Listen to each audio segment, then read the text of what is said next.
Me encantó. Sergio Muñoz, ¿qué opinas del ataque a la libertad de prensa por parte de Europa? Hombre, la libertad de prensa. Lo mismo que he opinado toda la vida. Mira, la libertad de prensa no implica la libertad de mentir. La libertad de expresión no implica la libertad de mentir. Cuando tienes un medio de comunicación dedicado única y exclusivamente a difundir mentiras en favor de un agresor bélico, no está ejerciendo su libre expresión, está ejerciendo la mentira. Y por lo tanto no tiene derecho a hacerlo. Punto. Nadie censuró la libre expresión de las opiniones de Russia Today o de Sputnik. Se ha impedido que sigan difundiendo falsedades, mentiras y cuentos que justifican la barbarie.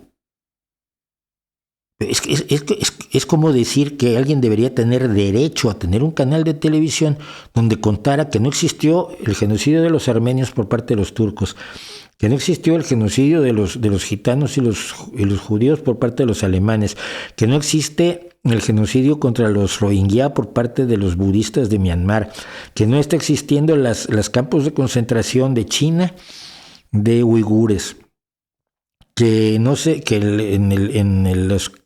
las dictaduras del Plan Cóndor no tiraban gente viva desde aviones para ahogarla en el mar, que no torturaban a nadie.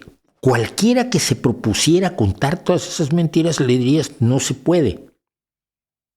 No se permite que difundas falsedades contrarias a los hechos y datos que conocemos con absoluta certeza. Es lo que ha pasado con los medios de Putin. Hace muchos años se les debió haber cortado.